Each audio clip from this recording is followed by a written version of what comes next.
ಬಿಡಿಎನಲ್ಲಿ 524 ಕೋಟಿ ಬೃಹತ್ ಹಗರಣ ಬಯಲು.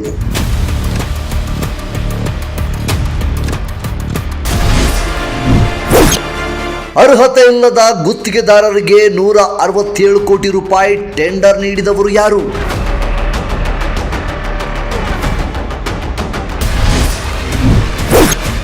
ನಾಡಪ್ರಭು ಕೆಂಪೇಗೌಡ ಲೇಔಟ್ ಅಭಿವೃದ್ಧಿಯ ಹೆಸರಿನಲ್ಲಿ ನಡೆದ ಮಹಾ ಅಕ್ರಮಗಳ ದಾಖಲೆಗಳು ಬಹಿರಂಗ.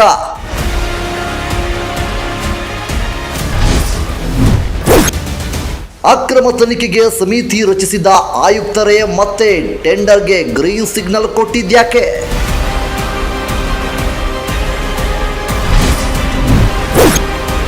ತನಿಖಾ ವರದಿ ಬರುವ ಮುನ್ನವೇ ಹೊಸ ಟೆಂಡರ್ನ ಹಿಂದಿನ ಉದ್ದೇಶವೇನು?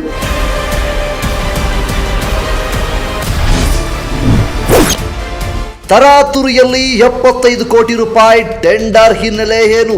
ತನಿಖಾ ವರದಿ ಬರೋದಕ್ಕಿಂತ ಮುಂಚೆನೆ ತರಾತುರಿನಲ್ಲಿ ಏಕೆ ಈ ಮತ್ತೆ 78 ಕೋಟಿ ಟೆಂಡರ್ ಕರೆದಿದ್ದೀರಾ? ನ್ಯಾಯಾಧೀಶರು ವರದಿ ಸಲ್ಲಿಸೋವರೆಗೂ ವೇಟ್ ಮಾಡಬಹುದಾಗಿತ್ತಲ್ವಾ?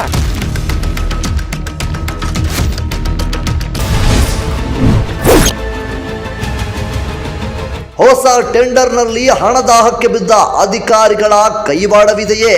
ಬಟ್ ಹಗರಣ ಅಂತ ಹೇಳೋದು ಏನು ಸಾಬೀತಾದರೆ ಅವ್ರ ಮೇಲೆ ಏನು ಕ್ರಮ ತಗೋಬೇಕು ಖಂಡಿತವಾಗಿ ತಗೊಳ್ತೀವಿ.